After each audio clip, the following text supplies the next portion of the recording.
Hey everyone, Sly47 here. Bit of a different video today because I actually wanted to talk about a recent grind that I did because I unlocked my first tier 10 carrier.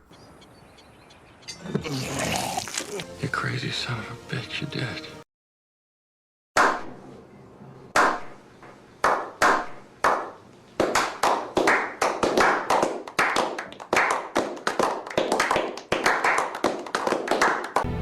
You were the chosen one!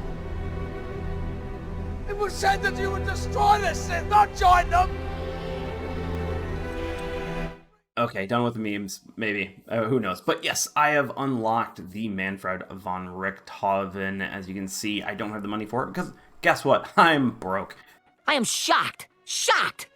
Well, not that shocked. So here's my captain, here's my equipment here for what you want to know for the August von Parzival. I didn't equip it all, I probably just put acceleration in the second one just to try to save some money. I don't really felt like I ever needed it either, just with how realistically sluggish carriers are in general, so just run concealment and run whatever mod you view as best in the first one. So it's there, but yeah. I'm just going to pop up some gameplay in the background of the August von Parzival here, so you can see me kind of probably fail pretty hard according to CV mains, but I did my best, and that's just kind of how I enjoyed this line of actually is, you can be ultra aggressive in this line. And I mean ultra aggressive. You can take some advanced positions with this line because you actually have some decent armor in comparison to other carriers. At least I've noticed that as a cruiser and a DD main, is that you actually have to aim at weak points on this ship when you are in a cruiser or a DD in order to really effectively always have a full pen on them. So you have that, though I will say I think it's the Midway and the Malta have insanely oddly good flight deck armor, but you know, that's a whole nother discussion. But with this, you do also have the auto secondaries. Now, while auto secondaries do get buffed wargaming, they do. It's mostly their aiming situation, especially SAP secondaries. So I'm going to begin on that. But because they're only auto secondaries, you can maintain your management of your squadrons while your gun just is constantly building up damage if something does end up getting in that range, which actually is quite large. And because of your aggressive positioning, you're actually able to take that aggression about halfway throughout I'd say, yeah, about halfway into the game. You typically can start actually pushing up with your team, and what you actually end up being is additional damage just via your squadrons, via your secondaries, but also you're able to kind of take some focus off your team who has been taking a bunch of damage and use that health pool because, of course, you're a CV. There's plenty of people who just immediately go, ooh, CV, turn target. Like, you could be almost ready to kill a DD, you could be almost ready to kill a battleship, but they see a CV, so they change. So you can use that additional health and the guns in general, and now your quick pickup time on your squadrons to send them back out, drop them, and have them come back real quick, just to unleash a crap ton of damage. And I absolutely love that idea of this because you actually can be that CV that helps out your team. I have had games where I've literally capped 3 to 4 times in the August von Parzival because of just advanced positioning with that. Now, the fighters, obviously, I'm not really good at them, so don't expect that. I mostly use them for scouting, and or I just kind of just let them die a lot of the time, just take the damage from the enemy fighters, from the enemy CV, in order to allow my dive bombers and bombers to do a bit more damage there before I got deplaned. Because, yeah, that did happen fairly often, but I think that's more just out of my skill. It's just, I'm not really focused on that. I'm focused on being more in the fight and helping, and I actually have a few gameplays here where I took some advanced positioning, and because of that, my team was able to win. I took off enough pressure to allow my team to really be able to win the game, and just, it always felt nice when I was playing these. When I've played other carriers, it constantly feels like I'm having to hold back. I'm having to be that sniper that only really snipes every few times in a game. It just didn't feel well, but this one, because of your advanced position, because of those secondaries, they do add up. They don't expect them to kill anything immediately, but they can do some fun damage there. I do know also the target me effect also could just be my name, but I'd say in general CVs, even myself, oh look, CV, Piggy, I want to shoot that. Yeah, let's talk about the grind. We have the tier 4 of the grind. I thought it was okay. It wasn't really anything that I didn't keep any of the replays that I recorded from it. It was fun. Of course, for a non-CV main for it, I was like, okay, this is easy. This is pretty simple. The Wiser, I think, was also a great one. I think that's something that a lot of people are going to keep, the Wiser, because it's a good time. It's a fun ship. I think you're finally starting to kind of get those punchy AP bombs and such that this line has, because they don't have the fires. You actually have to really know exactly who to target with those AP bombs. But the torpedo speed on the torpedo bombers really help you contribute to taking down DDs. I could say that most of the time you're just spotting them to let your team know exactly where they are, everything. And because you're taking an advanced position, you want to make sure that you are watching the enemy DDs as much as possible. August Fun Parzival, as much as I hate Tier 8, this was kind of a fun grind. I didn't mind it. It was just so long. Stupidly long. Oh my gosh. And I know the RU carriers are going to be the same way. So have fun, gentlemen and gentlewomen, because yeah, it's a long one. You better have your boosters for that. But yeah, on another note, I did want to say, if you didn't want to grind this overall, and you actually want to have more fun, I'd actually argue the Black Graf Zeppelin or the Graf Zeppelin line of premiums is just about as good and just about as fun.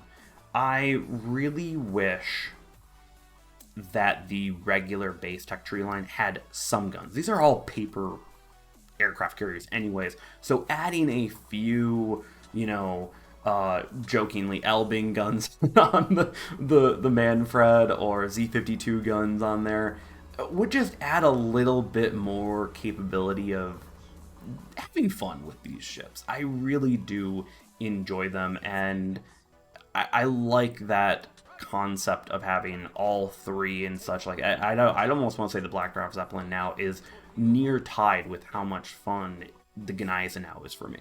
I really do love it, and the entire art of being able to spot for your team, being hyper aggressive, being able to do a considerable amount of damage with your secondaries and your main guns. If those were added to the main line, I think that the German line would be very fun for just about everyone, because you don't feel broken because you don't have those fires. You kind of have the floods. It's more just raw damage and raw DPM that these carriers have, and because once again of that positioning, you're just able to help out your team, and I like that part of the carrier of this grind in general. Is I didn't feel like I was just sitting in the back in the map of the corner or anything like that. I didn't feel like I was just getting deplaned all the time, because the planes aren't like paper per se, like how the Russians and the Japanese are. But for me, this entire grind as a surface ship main, it felt like a good combo. So if you're curious and want to grind up a particular line, I would say this is probably one of the best ones to do so in the entire game, almost, because it's just, you can do just about everything without feeling scummy. I know, right? It's a crazy thing, but the Citadel chances, the AP bombs it's fun. It is fun, and you don't really get to have to need to be too good with the torpedoes, since they are fast enough. You can send them off very early, and some will actually still hit because of the speed. It's very forgiving. But then again, also, if all of a sudden you see a flank that needs help, this is one of the best parts. Is you can just push up right behind, right in that second echelon, and all of a sudden, yeah, you're going to take some damage, but your secondaries are going to rip them apart. You're managing your squadrons, which means that you're just going to absolutely just start pumping out damage with those AP bombs, just lightning quick on getting them back up and running. Torpedo bombs, all while your team probably is helping. I just really enjoyed this one. That's why I want to make this video, because I, for once, had a CV that I enjoyed playing. Yeah, I know that's kind of crazy, but they are not broken or anything. Though let's talk about meta, because I've actually talked to someone who plays the Manfred Richthofen. I'm talking 0.01% of players in general, and like that. Steve, I'm betting you know him. I'm not listening. Yes. Steve. But when I've talked to him, I categorize this line as the easiest line to get into CVs. I I know I would typically say the midway probably would be the first CV line any carrier should go down, because it's brain dead simple. The midway line, you just get so much damage from fires. If you just know how to manage fires and cooldowns, you're literally going to print big calibers by tier 8, tier 10. Or more tier 9 and tier 10, because the tier 8, from what I've heard, Lexington isn't so good. But Enterprises, the premium makes up for that line, I guess. But midways, I've done so easy in that one. But okay, sorry. Back to the MBR. But it's the best beginner carrier because of that aggression that you can play. That you still feel like even in late game, you can push up, help out your team, maybe even cap some points, and finish people off with those guns, or finish people off with just the amount of pressure you can put on enemy ships with those secondaries plus your squadrons all just rapidly reloading. And it's also the best skilled carrier. So while midway Malta, you'll launch off and you'll do a good bit of damage and everything like that, the level of skill, and I know I'm going to get into this whole skill versus practice conversation, which I've actually made, and I do want to cover that in this video a little bit. But to me, the level of practice to make the Manfred von Richthofen good is like the Minotaur in ways. Is that it's actually, it's kind of punishing because you don't have those fires to do it, but the more you learn it, the more rewarded you are by benefiting from learning the capabilities of this carrier line in general. So you just keep on, the more practice you put into this, the more, the few skills that you need to learn realistically for this line and for any carrier, but the more you practice it, the more rewarded you are. Whereas other carriers, it's very much, you learn a skill, you learn a few things, and you really can't min-max it much. Where this line, I feel like this is one of the easiest lines for people to get into, but one of the hardest lines to master. I really do enjoy that. I know there's a few people probably pissed off in the comments already on what I'm talking about here, but I'll explain it here. But this line is very rewarding, and I very much cannot wait for my advanced CV video later on this month, most likely, where I am actually going to talk to Steve, and I want to learn from him and potentially other carrier mains too, specifically on how to min-max the Manfred von Richthofen, so that when I get it, I can thoroughly enjoy it by pushing that practice and that skills, and the skills that I have learned and the skills that I'm hoping to learn, to make it even better and a more fulfilling line overall. Now, comparatively to the other lines, I'll just, kind of just out of everything that I've talked about and such, in comparison, the Manfred is not particularly meta. If you want to go for more meta, Malta is pretty much it. With midway Haku, if you can manage the practice of having so many different squadrons in there, I'd say those are much more devastating in the right hands. But at the exact same time, when you put a very practiced Manfred against them, yeah, all three of those are going to have some troubles. So if you're half decent at CVs in general, yeah, Manfred's going to kind of struggle against those other ones. But overall, at least you're going to feel rewarded over time, and I feel like you can really help out your team much more than those other ones. And compared to the Admiral Nakhimov, I have to say, just from first instances, Admiral Nakhimov is going to do a lot of damage, but unfortunately, it's pretty much going to get deplaned almost every game. And if it doesn't, yeah, it's gonna be nasty. But that's just basically what a Kaga does at tier 7, anyways. So that's why a lot of people might be calling it OP. I'm definitely gonna say it's strong in the right hands. But if you just have minor AA bubble set up, Admiral Nakhimov goes away. Where this line, it's not too prone to being deplaned.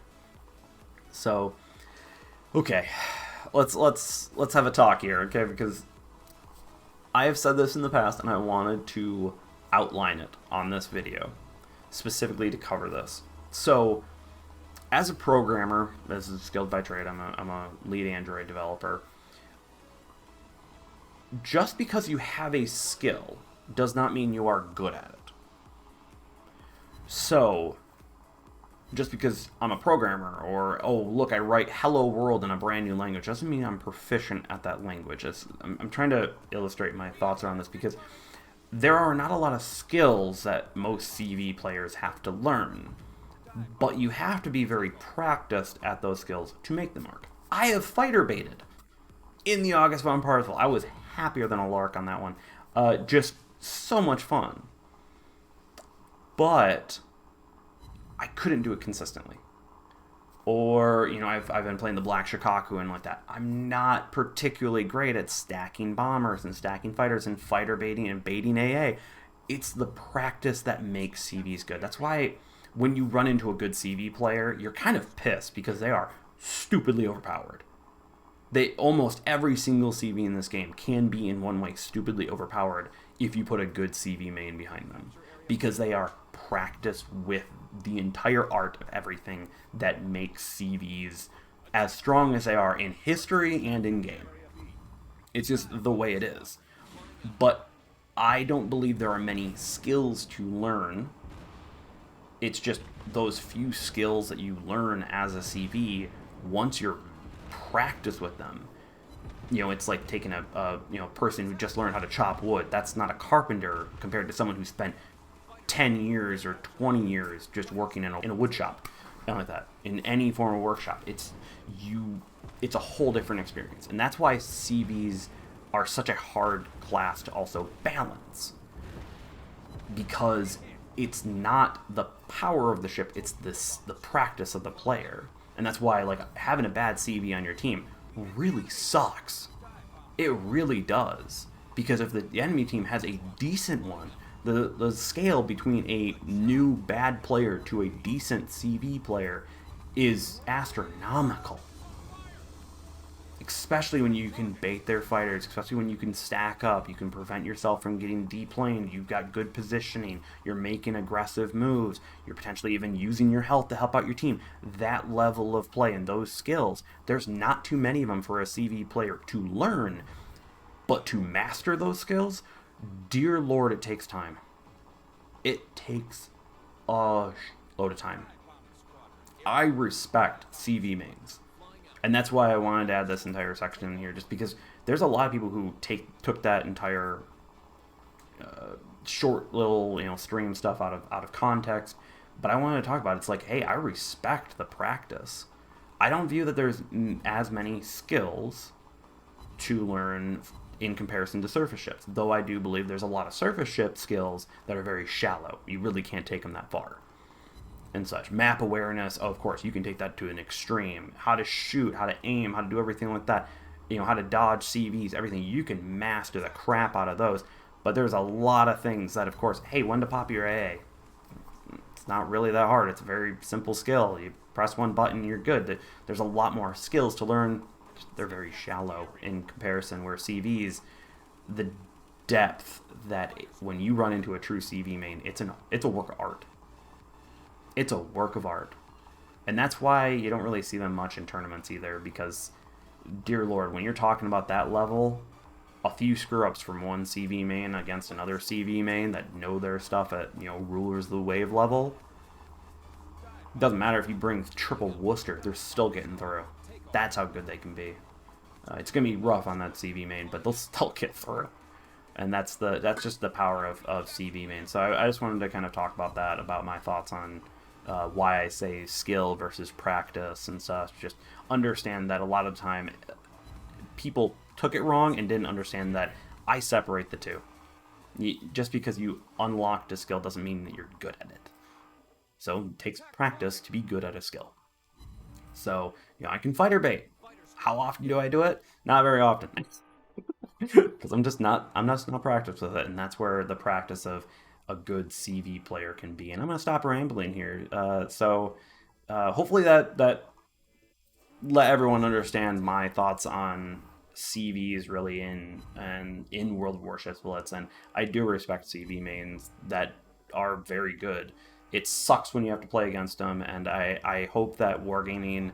I think one of the best suggestions I've seen for a CV balance is either an AA bump or a plain health nerf. I would actually rather have most aircraft carriers act like, per se, the Kaga or the Admiral Nakhimov, where a bunch of people are getting clear sky medals and such, but the CV just has so many planes to it type of idea, instead of, hey, look, I have my AA up, I have, you know, DFAA 3, and I'm still only taking down 6 planes out of a whole just group of Malta fighters coming after me. I don't really like the tanky fighters. I don't really like the tanky bombers or anything like that. I'd rather get Zerg swarmed and at least feel like my A is doing something, because of course it's not a mechanic I can control. So I'd like one of those to change Wargaming if you are listening, and I think there's a lot of other people that have talked about just a full health or AA rework. I know I've suggested other things in the past, but I think after 20 minutes of talking, I think most people are probably either tuned out or laughing their butt off on the gameplay in the background. But hope you all enjoyed today's video. Let me know if there's any other lines you want me to go over on comparing, talking about the grind. There's a few things that I am working on right now, but I'm going to take a break from grinding for just a little bit, because the Cherbourg and the Marseille grind, it's very unique, and unfortunately it taught me a lot of bad habits for other ships, as you need to play those ships specifically. But yeah, let me know if you want any other ones, and I'm going to stop talking and stop reiterating myself here, but hope you all enjoyed the video. If you did, hit that like button, subscribe if you haven't, hit the notification bell, see whenever a new video goes live. I'm not just going to let this continue going on until I run out of content for the August von Parzival, and yeah, hopefully y'all let me know your thoughts down below with what I talked about in this video. Yeah, I'm bad at ending videos. Okay, everyone, have a good day. Peace.